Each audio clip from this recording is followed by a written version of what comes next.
The wind lashes your face as you guide the ferry through New York Harbor. Your hands firm on the tiller.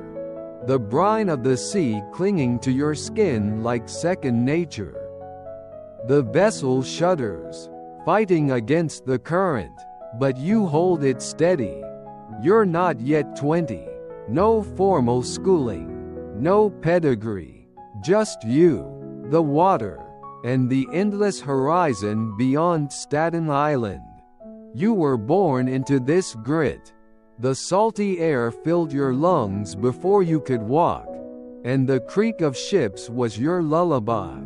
Your father, a simple man, ran a modest ferry, and at age 16, you took out a loan against your mother's wishes, $100. Borrowed with a promise and a glare, and bought your own boat. You named her the Swiftsure. Even then, you weren't afraid to bet on yourself. You had a rule. Never give an inch unless it brings you a mile. Your early runs weren't glamorous. They were relentless. You ferried passengers across the harbor day and night, shunning sleep, pushing your little craft faster than it should have gone. The other captains called you reckless, but the passengers kept coming back, because you were fast. And you were cheap. People like that, they don't care about pedigree when you shave off 15 minutes and 2 pennies. They called you the Commodore before you even earned the rank. Maybe it was mockery, maybe not. Either way, you wore it like armor. The docks were lawless then, controlled by unions, gangs, and weathered hands hardened by poverty. But you understood the game. If someone blocked your route, you went around them. If a rival undercut your fare, you slashed yours further. If a gang tried to strong-arm you, you hired tougher men. You never blinked. You learned. You watched. You adapted. One day, your ferry cuts through a thick patch of fog on the Hudson, and you narrowly miss a rival steamboat, the Bellona. A luxurious craft run by a wealthy old-timer who once dismissed you as that cocky farm boy. The near miss sparks a shouting match on the docks that afternoon. But you don't shout. You offer a wager. Double or nothing, let's race tomorrow. Same route, and the winner sets the fare for a month. He laughs, but he accepts. The next morning, the sun rises to find dozens gathered at the pier. Whispers of the race spread through the harbor like fire through rope. You arrive early, alone, already in motion before the bell. The Swiftsure shudders under your touch, pushing her engine past its limits. Smoke fills your vision, the sound of the paddle wheel screaming beneath you. When you pull into the dock on the far side, nearly 4 minutes ahead, you jump off the boat and wait. And wait. By the time the Bellona arrives, its captain looks pale. You don't gloat. You hand him a folded paper, a flyer for your new cut-rate express ferry, launching the next week. It was never just about speed. It was about timing, leverage, humiliation. These weren't boat races. They were chess games with steam and sweat. What kind of mind builds empires from water and iron? One that sees limits as lies. One that watches tides not for when they rise, but for where they bend. Here's a strange fact. When you were barely out of your teens, you once piloted a ferry through a storm so severe it cracked other boats against their moorings. You made it across. Later, People whispered you guided the storm, not survived it. That's when they stopped laughing at the Commodore. If you found the story meaningful, please take a moment to like the video and subscribe, but only if you really like what I do here. And tell me in the comments where you're watching from, and what time it is there right now. You stand on the creaking pier that evening, watching gulls wheel overhead, the city a blur of smoke and lamps behind you. You've tasted the first bite of power, and you know now, deep in your bones, that you're not here to ferry people. You're here to move entire systems. You're not a sailor anymore. You're a force. The ink on your last ferry schedule is barely dry when the first lawsuit lands on your desk. You don't flinch. The men behind those lawsuits are titans, or so they think. They wear waistcoats lined with gold thread and speak in clipped, practiced tones. Their steamboats are sleek and government-approved, wrapped in charters and subsidies. They've built a cartel on the Hudson and East Rivers, charging what they like, sailing when they choose. And you're a wolf circling the gate. You start undercutting fares, not by a few cents, by half. Where they charge $1, you charge 50 cents, and your boats run faster. Not always safer, not always smoother, but quicker. Every time. The passenger's defect. The cartel sues. In court, they argue you're reckless, dangerous, unlicensed. They call your ships death traps. You smile politely. Then you go outside and build another boat.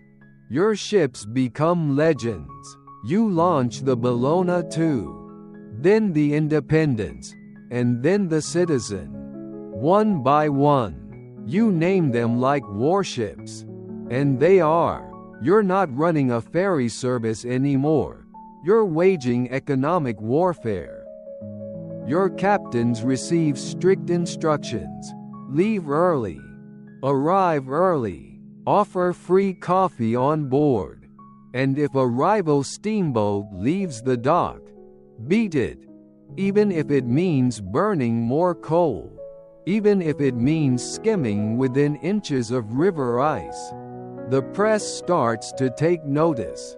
The Commodore is suddenly a name in headlines, not margins. And always, you're 2 steps ahead. What kind of mind sees courtrooms not as threats, but as arenas? You do. Here's your favorite trick. You'd fight a case just long enough to make it expensive. Then drop the route entirely. The rival thinks they've won, until you quietly reopen another line a few miles away. Cheaper and faster than before. You understood the real terrain wasn't the water. It was perception. And you could bend it. One day, you're summoned to a private club downtown, marble pillars, crystal chandeliers, cigars glowing like sentries in the gloom. It's an invitation from one of your competitors. A man named Gibbons. He owns several boats, a few judges, and a nasty habit of assuming people like you are for hire. You sit across from him in silence. He lays out an offer, a partnership, equal split of profits, coordinated schedules, no more lawsuits. You decline. Not because it's a bad deal. Because it's his. Later that year, the Supreme Court rules on Gibbons versus Ogden, a case that indirectly clears the way for you to run steamboats across state lines without interference. Suddenly, your competition isn't just rich men in New York, it's the nation. You take the ruling like a spark to dry timber. Over the next 2 years, you expand up the Connecticut River, down the Atlantic coast, even dipping your toes toward the Gulf. You buy, merge, and destroy with the same precision. No one ever sees it coming. Here's a strange detail the papers rarely printed. You personally tested every new captain with a mock interview, not for seamanship, but for loyalty. You'd ask them what they'd do if a rival offered them double. If they hesitated even a second, you'd cut them loose. No warnings, no apologies. You weren't just building a business. You were assembling a code. Meanwhile, you kept a ledger in your office. It didn't track profit, it tracked grudges. Who sued you? Who lied? Who bent? Who snapped? You didn't get mad. You waited. Psychologically, you functioned more like a wartime general than an entrepreneur. You liked friction. You studied rivals not for inspiration, but for pressure points. There was one steamboat you particularly hated, the North America. It was operated by a smug coalition of old money elites. It boasted gilded railings, velvet seats, and weekly dances. You bought 2 boats. You scheduled them to run before and after the North America. And you made both free. For 3 months, people abandoned the velvet for your benches, the chandeliers for your speed. The North America hemorrhaged passengers until its owners sold it at a loss. Then you canceled both free boats the next day. That's how you won. You didn't outbuild. You outlasted. By 1835, they finally stopped calling you reckless. They called you inevitable. The map on your wall keeps changing. Lines stretching like veins from city to city, coast to coast. What started as a handful of boats on a single river has become a lattice of routes and schedules across half the eastern seaboard. You don't just run ships anymore. You run time itself. It's the 1840s, and your steamship lines dominate the coastal trade. Boston, Charleston, Savannah, New Orleans. Every route has your mark on it. The competition lies in splinters, forced into mergers or bankruptcy. You no longer need to undercut fares. People assume your price is fair because you're the one who set the bar. And yet, you never stop watching, never stop adjusting. You walk the docks before dawn, still in your plain coat and dusty boots, listening to crew chatter and inspecting ropes. You ask about weather patterns. You quiz stokers on coal efficiency. You notice when a single passenger frowns and adjust the coffee blend on all routes the next week. That's the difference between you and the others. They built companies. You built systems. You've grown rich, impossibly rich, but you still distrust comfort. You still sleep in small rooms. You still despise luxury. That comes later, for others. For now, there's more work to do. Your ships begin moving not just people, but freight, cotton, iron, timber, wheat, the lifeblood of the young American economy. And unlike people, freight doesn't complain. It moves in bulk, pays in silence, and never demands hot tea. One strange fact: you were one of the first in your industry to require triple inspections of cargo, not for safety, but to prevent tiny thefts. You once fired an entire port crew because 2 bolts of silk vanished. When they begged for reinstatement, you said, "I didn't fire you for stealing silk. I fired you because I now have to doubt you." What kind of mind sees doubt as a fire hazard? Yours. The government comes calling. They want mail routes. You bid low. So low that some believe you'll lose money. But you're not after profit. You're after presence. Every time your name is stamped onto a federal contract, it becomes harder for smaller operators to challenge you. And you always think 5 moves ahead. Soon, the smaller companies begin to fold before you even buy them. Their owners show up at your office in Lower Manhattan, hats in hand, offering their ships for pennies on the dollar. You take them. Sometimes you run the routes. Sometimes you burn the ships for parts. Always, you erase the name. Psychologically, this is more than consolidation. It's erasure. You don't want competitors to fail. You want them forgotten. That's the only true dominance. When memory itself bends in your direction.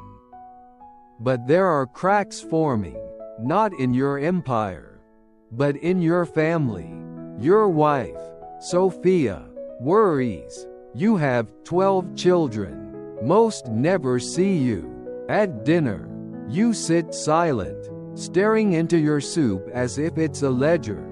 When your sons ask to work alongside you, you give them simple tasks, but never your trust. You tell yourself they're too soft, too used to comfort, but part of you wonders if you are too far gone. What kind of man trusts his stokers more than his sons? You, Commodore, a man who understands fire, but not warmth. In 1848, you buy an entire shipyard, then use it to build vessels twice as fast and half as heavy. Your engineers don't understand your urgency until the news arrives. Gold discovered in California. You act before the government can finish its first sentence. You launch new steam routes to Panama and Nicaragua, places most Americans still can't find on a map. You know the Panama crossing is treacherous. You know Nicaragua is politically unstable. You don't care. You smell gold, not in rivers, but in tickets. Soon, your ships are moving thousands of fortune seekers toward the West Coast, men with dreams, debt, and desperation. You charge them for transport, food, even extra weight. If a man can't pay, you sell his tools before departure. Harsh, yes, but predictable. And that's what you sell better than anyone. Certainty. At a price. Here's a strange insight from one port inspector who worked under you. He could walk into a dockyard of chaos, barking dogs, broken crates, drunken sailors, and leave it silent in 30 seconds. Not by shouting, just by looking. You didn't have to raise your voice. You were the voice. By the end of the decade, you command the largest steamship fleet in America. Every rival has either joined you or vanished. But you're still not satisfied. Because now, steam feels slow, and you've begun watching the railroads. The jungle breathes like a beast. Thick vines twist through the underbrush, and the air is wet with heat, buzzing with insects and tension. You stand at the edge of the San Juan River in Nicaragua, boots sinking slightly into mud, eyes locked on the distant waterway where you'll carve your next path to fortune. You're here because California struck gold, and you intend to deliver the men who will dig it out. But Panama is too slow, too crowded, too controlled. You want something faster, something yours. You don't just see a jungle. You see a shortcut, and shortcuts are your specialty. The Accessory Transit Company is your latest weapon, an ambitious system connecting New York to San Francisco by sea and land. Slicing across Nicaragua with steamboats, river barges, and stagecoaches. No one's ever tried it like this. But you don't try, you execute. You form a deal with the Nicaraguan government. The ink is still drying when you begin construction. You send ships before contracts are settled. You pay off local militia commanders before Washington even realizes where you've gone. You move like a man with nothing to lose, and everything to gain. One strange fact. To protect your interests, you secretly back a rogue American filibuster named William Walker, an ambitious mercenary who invades Nicaragua with a handful of men and declares himself president. You don't care about politics. You care about passage, and Walker promises to protect your route. What kind of mind allies with a self-declared warlord just to move passengers faster? Yours. The public back home never hears this part. They just know the Commodore's route is the quickest way west. 3 weeks from New York to San Francisco. If the river stays calm and the mules don't collapse, you market it as an adventure. In truth, it's chaos disguised as schedule. Passengers travel packed in every inch of space, below deck, beside cargo, even chained to the rails during storms. Cholera spreads. Some die. Others vanish in the jungle. You refund nothing, because they knew what they signed up for. Speed comes at a cost. Your profits double, then triple. Newspapers publish maps tracing your line in bold black arts. Investors throw money at your shares. Even the federal government starts asking if you'll consider partnering for military transport.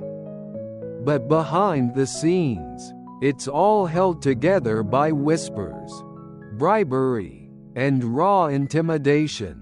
You keep Walker afloat with arms and coin, even as diplomats grow uneasy. Eventually, even you begin to suspect he's more volatile than useful. So you abandon him, cut off his funds, and with cold precision, you begin shifting assets before the rebellion falls. That's the part no one sees. You always exit before the flame reaches the powder. Walker is captured, executed by firing squad. You're already in New York, drafting plans to convert your entire Central American fleet for cargo use. That's the pattern you live by.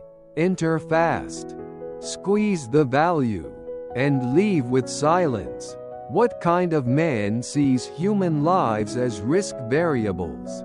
One who builds empires where others see roots. Still, not everyone forgets. There are survivors of the Nicaragua Passage who testify before Congress, ragged, sunburned, angry. They speak of overcrowded cabins, false promises, and jungle rot. A few accuse you by name, but your lawyers appear first. Your documents are airtight. Your memory, conveniently vague. Legally, you're untouchable. Psychologically, you've grown colder. You don't dine with partners anymore. You don't entertain guests. You prefer telegrams and silence. At home, you barely speak. Sophia's health begins to decline. Your children grow wary of you, especially the younger boys. You say nothing. Your empire is your voice. Back at your Manhattan office, the map is nearly full. Every river, every coastline, every possible sea lane now bears your initials. But you're already bored, already restless. And then you hear it, the whisper of steel on steel. Trains, carving lines across the heartland. A new rhythm, a new war. Steam no longer belongs to the sea. It belongs to the earth.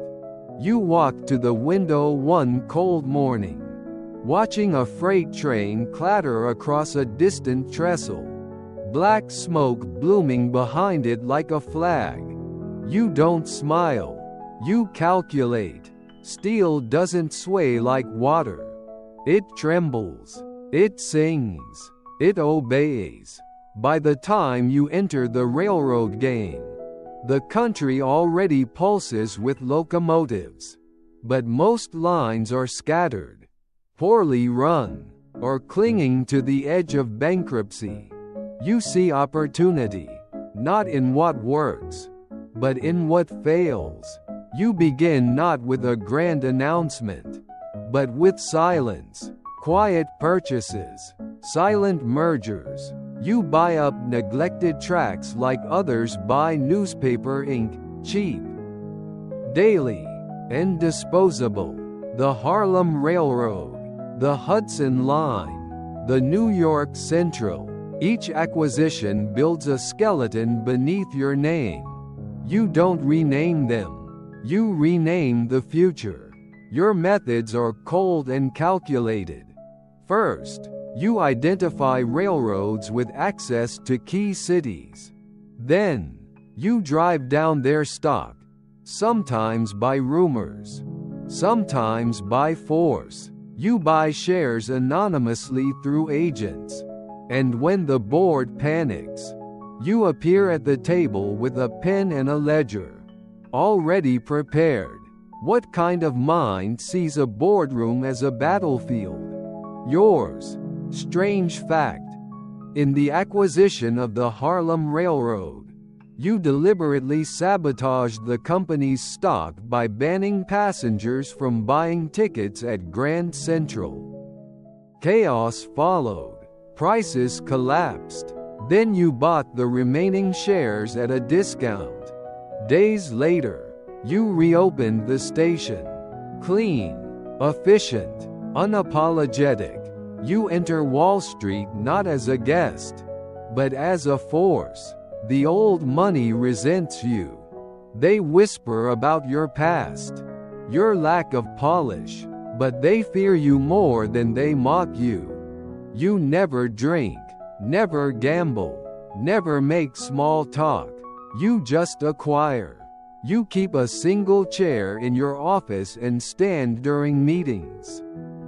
Visitors are forced to sit while you loom, speaking in short commands. It's psychological warfare. Old habits from the deck of a ship, now practiced in suits and ledgers. Your most famous move is the control of the New York Central Railroad. Once a tangle of inefficient routes, you turn it into a spine running from New York to Chicago. Freight moves faster, passenger comfort improves, but it's never about the ride. It's about control. You own the timetable, and you use it to dictate the country's pulse. What others see as profit margins, you see as infrastructure. You squeeze competitors out not just with speed, but with cost. When rival lines charge 3 cents a mile, you charge 2. When they offer wooden benches, you install velvet seats, not for comfort, for dominance. And you never forget the lesson from your steamboat years. Perception is leverage. Soon, the name Vanderbilt is synonymous with transport. Stock traders follow your every move. Newspapers speculate about your next buy. A rumor that you're interested in a railroad can double its share price overnight. Brokers call it the Commodore effect. Psychological insight. You never read the papers yourself. You have an assistant read them aloud. And you respond with either silence or a single instruction: buy, sell, or destroy.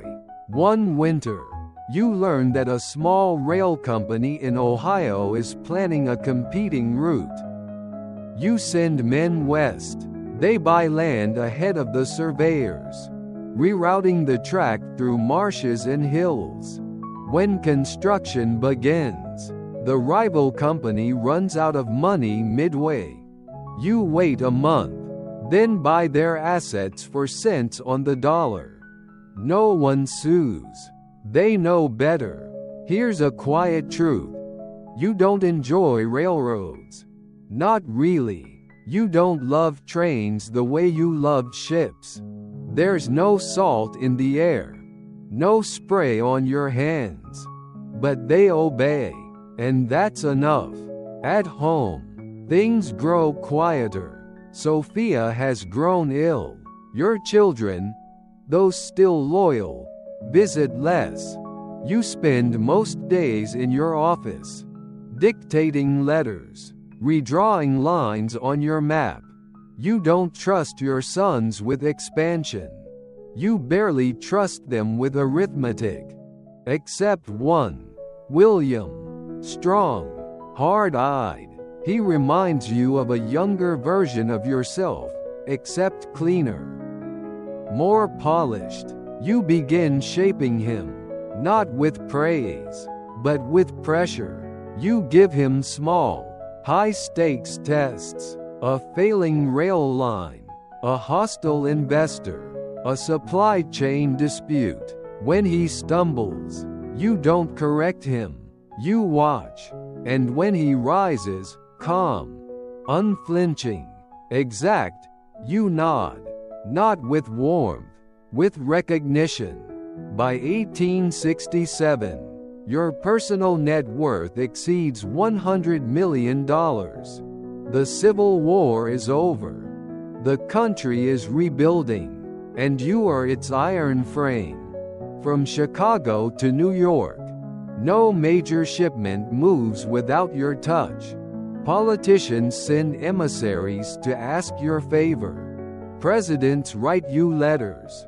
You answer none of them. The press calls you ruthless. You prefer efficient. One strange insight from a former accountant. You once ordered a ledger rewritten, not because it was inaccurate, but because the ink bled through the page. You don't tolerate leaks of any kind, and as your rail empire tightens around the Northeast, you begin to hear whispers of a new enemy, a cartel, led by men as cunning as you once were. The battleground? The Erie Railroad. And for the first time in years, you smile. The Erie War begins not with blood, but with paper. At first glance, it's just another railroad. The Erie Line stretches from New York to Lake Erie, a rugged path across industrial veins you don't yet own. But owning the Erie isn't just a business play, it's symbolic. It's the last gap in your northern grid, and you intend to close it. But there are already men circling. Jay Gould, Jim Fisk, Daniel Drew. Speculators, manipulators, the kind of men who speak with smiles and poison pens. They see the Erie not as infrastructure, but as a game board. They've stuffed the company with false stock, rigged the books, and bought off judges from Albany to Manhattan. When you move to acquire control, buying shares slowly, quietly, they catch wind. And they fight back dirty. In the spring of 1868, you wake to headlines. Erie stock floods market. Overnight, over 100,000 new shares appear. Shares that didn't exist the day before. The company printed them illegally, flooding the market to dilute your holdings. What kind of mind fights a takeover with phantom money? Exactly the kind you're now up against. You sue, you lobby, you rage, but the law moves slowly. Too slowly. So you adapt. You send agents to Albany to speak directly with legislators. You fund investigations. You lean on bankers. You begin purchasing paper faster than they can invent it. For every forged share, you find another loophole, another angle. Soon, the New York Times begins tracking the Erie like a war front. They're not wrong. Here's a strange fact. During the thick of it, you have a bedroom moved into your office. For nearly 4 weeks, you don't go home. You sleep next to the ticker. You eat standing up. You speak to no one except your lawyers and your son, William. Even your doctor is turned away. Because this isn't about money. It's about domination. The men behind Erie think they're clever. Fisk throws parties dressed as Napoleon. Gould leaks stories to the press claiming you're senile. Drew jokes that the Commodore can't ride steel the way he rode waves. You let them talk. You keep buying. Psychologically, you've entered a different mode. This is not business strategy. It's predatory obsession. Every forged share becomes a personal insult. Every delay, a test of will. You instruct your agents to follow Fisk and Gould.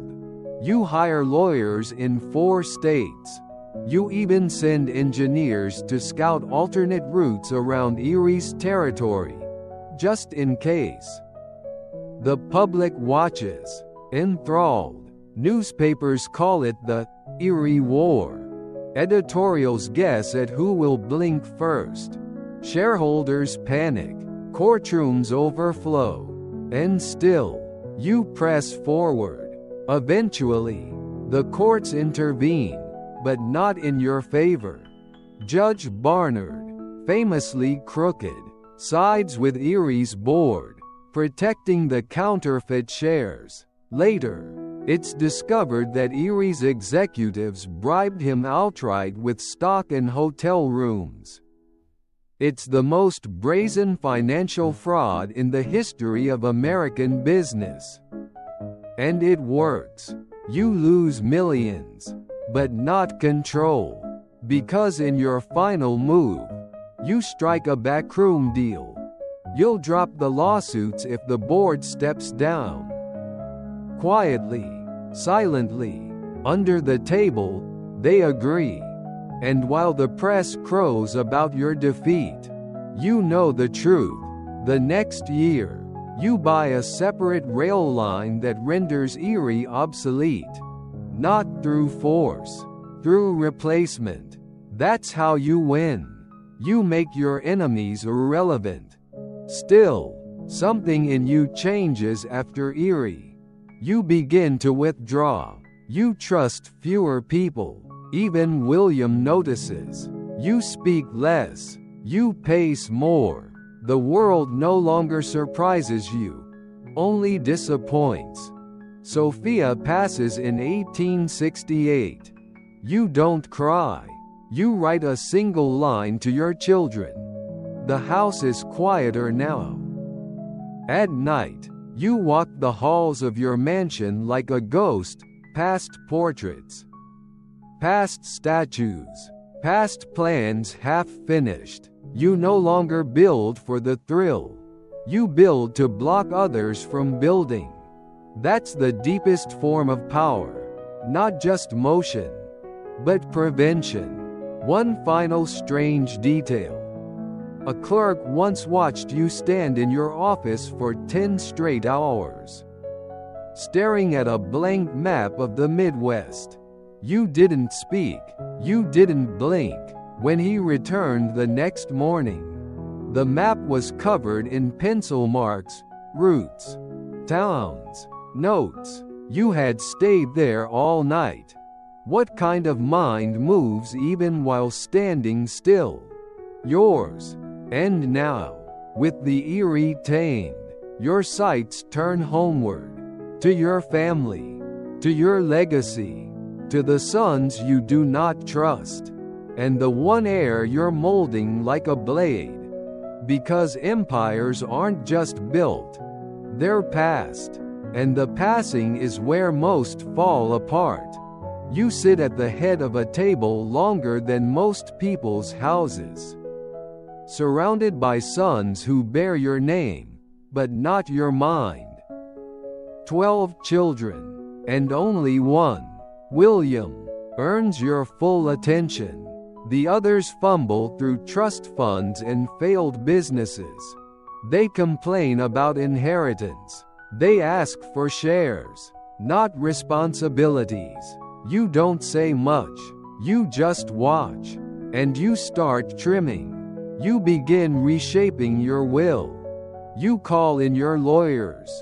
Not once, not twice, but over a dozen times. You revise the documents with clinical precision, crossing out names, changing trust limits, rewriting entire clauses by hand. When they ask why, you answer simply, they've had enough. You divide the vast fortune unevenly, deliberately. The bulk will go to William. The rest, scattered like crumbs. You expect outrage. You want it. Because this isn't a reward. It's a final test. What kind of mind crafts a will like a battlefield? Yours. You tell William to sit with you more often. Not to speak, just to observe. You review contracts together, study maps, debate shipping rates, but it's never warm. You're still shaping him, even now, with sandpaper and silence. He doesn't flinch. That's why you choose him. Here's a strange fact. In your final year, you demanded that your portrait not be painted in oils, but in charcoal. Stark, black, no softness. You said, paint it the way I lived, not as I'll be remembered. You've stopped expanding. Your acquisition's slow, but the empire still grows under its own gravity. Trains, steamboats, investments. Everything you touched continues to stretch and evolve. You've built a machine that no longer needs its maker. But your mind never rests. You begin noticing cracks in the business, not in profits, but in discipline. A train departs 7 minutes late. A captain ignores a weather warning. A manager grants an unauthorized bonus to a foreman. You fire all three. No speeches, just removal. Psychologically, you've become consumed by control. The older you grow, the more obsessed you become with timing, loyalty, structure. One son jokes at dinner about father's watch running faster than the sun. You dismiss him from the estate for 6 months. Even now, you're sending messages, but your body is failing. Your hands tremble. Your vision blurs. Some days, you forget your own assistant's name. You don't admit this aloud, but William sees it. He starts showing up earlier, sitting with you longer, finishing your sentences. You allow it. That's how he knows he's passed the final test. One stormy afternoon in 1876, you collapse near the hearth of your Fifth Avenue mansion. You're helped to bed, where you remain, silent, pale, still calculating. You refuse doctors, refuse prayers. You ask only for paper and ink. And there, in shaking lines, you sign your final directive. Your fortune, nearly $105 million, will go almost entirely to William. The rest? Legal battles waiting to happen. You die just after midnight. No speeches, no confession, just breath, then silence. Across the country, newspapers explode with headlines. The Commodore dead. Titan of steam and steel gone. Some praise your vision. Others call you cruel. Many simply gape at the number beside your name, 105 million. The largest personal fortune in American history at that time. But even in death, you move the system. Your will triggers chaos. Sons sue sons. Daughters hire lawyers. Friends of the family leak letters. Some claim you were manipulated. Others say William tricked you.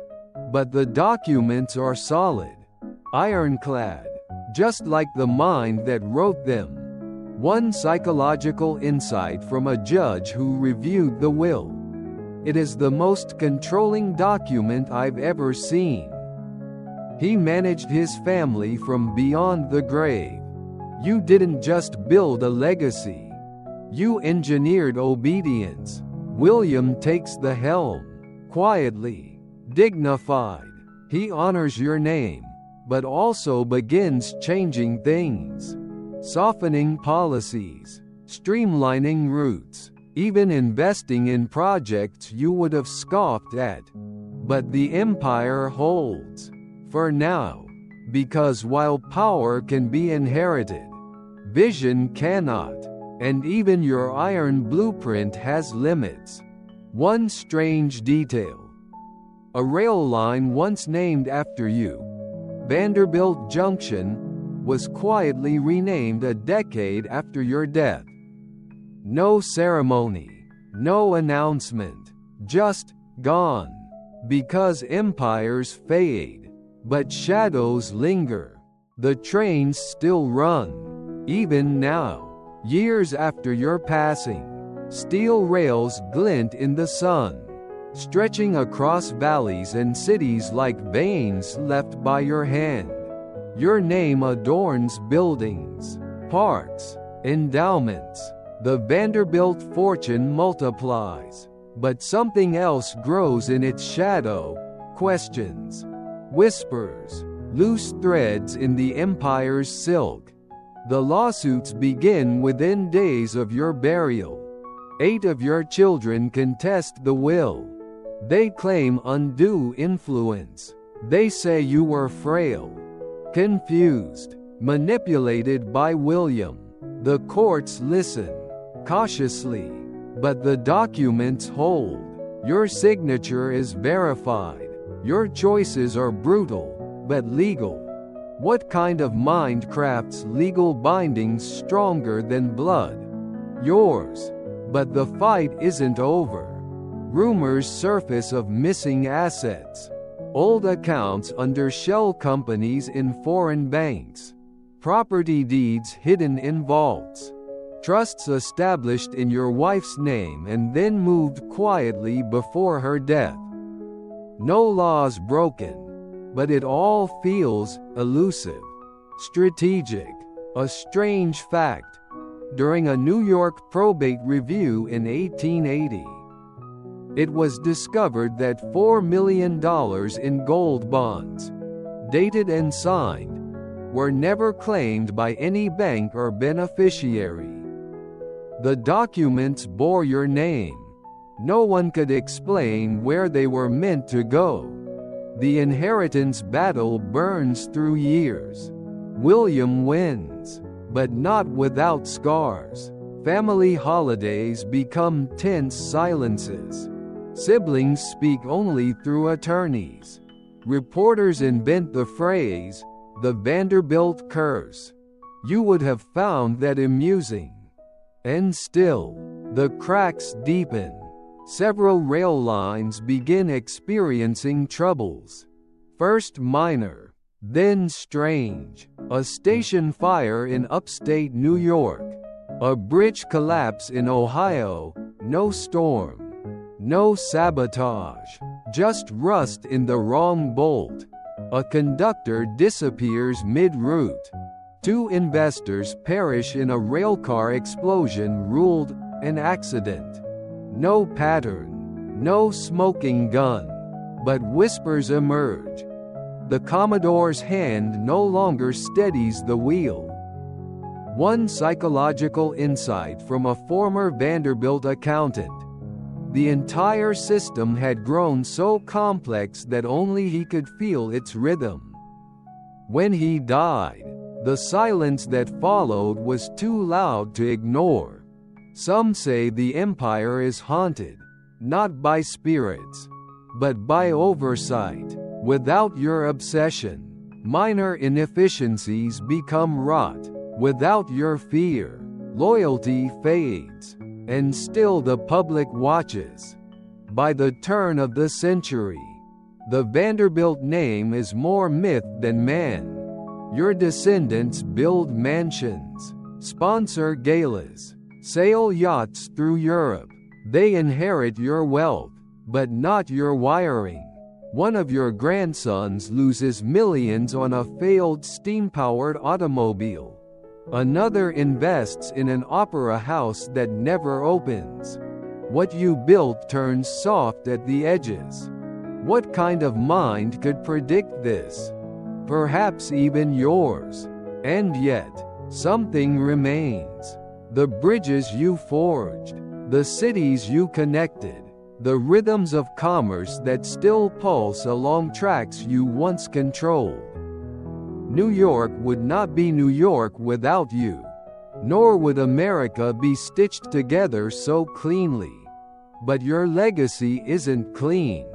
It's iron and soot and numbers etched in silence. And as the lights dim on the last of your generation, people wonder, did you win? Or did you remove the idea of losing? You rest now, in a mausoleum carved from marble and shadow, somewhere beneath the noise of the city you once dominated. The trains still hum through the night, soft, steady, tireless, the kind of rhythm that once matched your own. People walk past your portrait in libraries, glance at your name etched into metal and stone, and never quite know what to make of you. Were you a builder, or a breaker, a patriot, or a pirate? The answer never comes quickly. Because the truth of a man like you doesn't fit into headlines.